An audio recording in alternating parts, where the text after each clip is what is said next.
stuck in nostalgia like me? I wanna know, darling, am I done? Feel like I've been holding on too long. Ooh, Molly, are you stuck in nostalgia like me?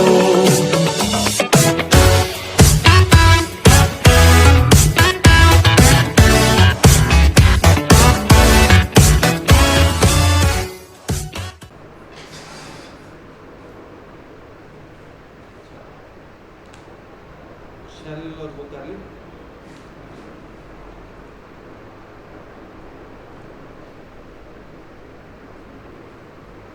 Shell भी हो गया है और ये वो कर लिया हुआ है थिकनेस और फेस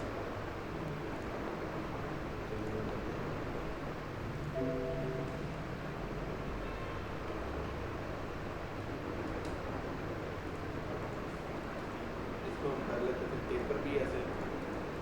शाम फेस भी किया फिर नॉर्मल फेस एक भी किया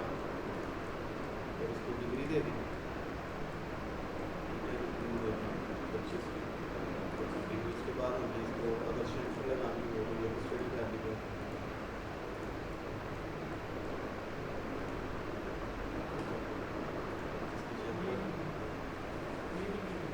तो ये रेडियस की जगह ये शेल्फ यूज़ करती है तो रेडियस की जगह टेपर करने के लिए उसी तरह ही होती है बस आप पिक करें इस तरह रेडियस में एंड पिक कर रहे हैं इसमें पिक करके यहाँ पे साइज दे दें और वो शेप लगती है उसके बाद ये रेडियस भी उसी तरह ही हम यूज़ करते हैं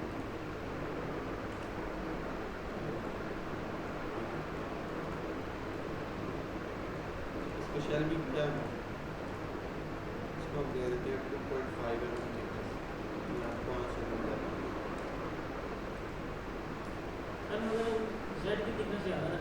हाँ वही कर रहे हैं यहाँ तो इसको काट के देखें तो सारी 5 मिलीमीटर थिकनेस आ रही है साइडों पे भी नीचे हमें थिकनेस चाहिए 10 मिलीमीटर कितनी चाहिए ऑलरेडी कितनी है 5 इसमें कितनी और ऐड करेंगे तो ये हमारे पास थिकनेस की कमांड है इसके अंदर जिस फेस को आप सिलेक्ट करेंगे उसके बाद बेशक 1 2 4 5 इकट्ठे सिलेक्ट कर लेते हैं जितने भी सिलेक्ट करेंगे यहाँ पे 5 अगर मैं लिखूँगा तो ये 5 ऐड हो जाएगा उसमें ठीक है तो अब अगर इसको काट के देखेंगे तो नीचे 10 मिलीमीटर होती है ठीक है अगर इसको मैं -2.5 करता हूँ तो ऑलरेडी पहले कितनी थी तो ये 2.5 रह जाएगी पीछे ठीक है ये तो मैंने उसी कमांड को यूज़ किया था ना तो उसी को मैंने अपडेट किया ये 10 होगी 5 ऐड किया अगर मैं दोबारा से यूज़ करता हूँ लहदा से कमांड नए सिरे से तो अब ये 10 के हिसाब से काउंट होगी पहले 10 है तो अब इसमें से 2.5 माइनस करूँगा तो पीछे 7.5 रह जाएगी तो ये होती है थिकनेस की कमांड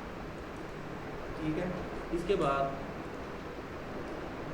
ये हमने थिकनेस 5 प्लस की थी 5 पहले थी इसको अगर मैं -5 कर देता हूँ तो वो बिल्कुल शुरू हो जाएगा खत्म कर देगा जरूरत पड़ेगी वो टेपर में जैसे जैसे फेस आ रहा है उसी तरह टेपर में वो पॉकेट हो जाएगा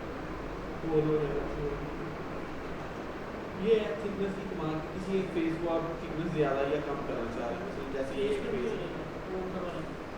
हाँ ये भी हो रही है इसको 10 मिलीमीटर मजीद कर देंगे तो 15 आ जाएगा अगर मैं इसको सिलेक्ट करता हूँ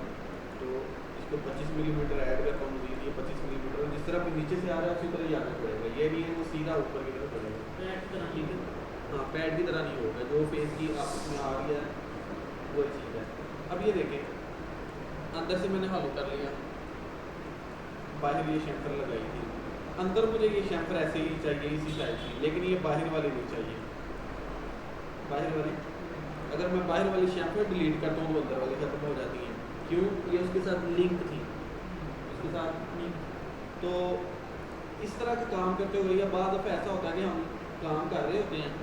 करते करते एंड पे जाकर जब रेडियस लगाना शुरू करते हैं तो रेडियस नहीं लगता वो 2 फेसेस ऐसे छोटे से बन जाते हैं तो हम फेस टू फेस लगाते हैं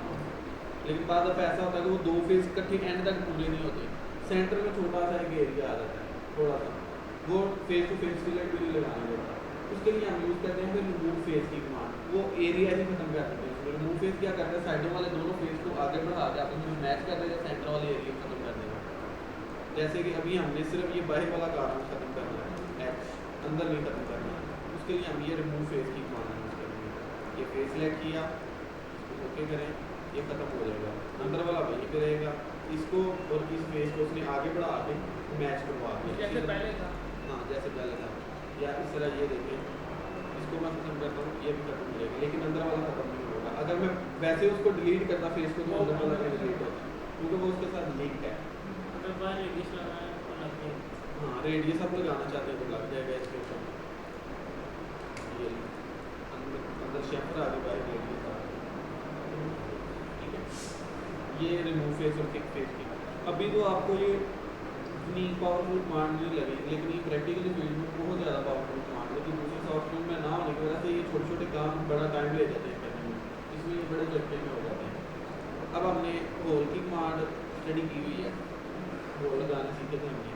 तो होल के अंदर तो ये होता है कि सुराख के अंदर की तरफ चूड़ी डालने वाली थ्रेड की ऑप्शन हमें पड़ेगी। अगर हमने बोल्ट की तरफ बाहर की तरफ चूड़ी डालनी हो, चूड़ी नज़र नहीं आएगी, सिर्फ वो शेप ही देगा, ड्राफ्टिंग के अंदर नजर आएगी। मोस्टली इस कमांड की हमें ज़रूरत तो नहीं पड़ती,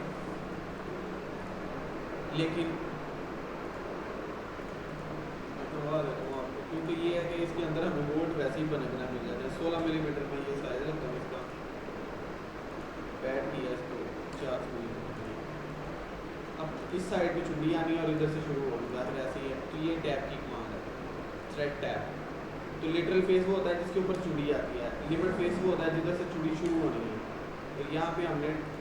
मीट्रिक थिक पिच यूज़ करना है, यही था हमने यूज़ किया उसमें भी चूड़ी के लिए। स्टैंडर्ड कौन सा था मिलीमीटर में, मीट्रिक थिक पिच। थिन के अंदर क्या था, इंचज़ में चूड़ियाँ आ जाती है, और नो स्टैंडर्ड में अपनी मर्जी से अगर रखनी है। मीट्रिक थिक पिच यूज़ करेंगे तो ऑटोमेटिकली हम 16 आ जाएंगे। 16 डायर रखा था ना, 16 का बोल्ट बनेगा इसके।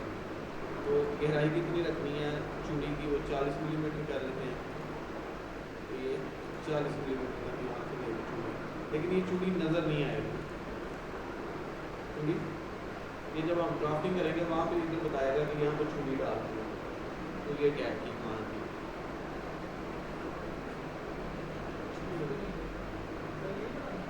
नहीं पर पहले उससे पहले भी पढ़ा था, ये कॉपी वगैरह। हाँ वो वाली कमांड का यानी वो तो ये कोड वाली कमांड थी। तो इसके बाद हमारे पास जो कमांड हैं वो है मैनिपुलेशन की कमांड रह गई है, ठीक है। वो कल हमारा पार्ट 1 का लास्ट लेक्चर होगा, पार्ट 1 तक। अब फिर परसों से इंशाल्लाह जो है हमने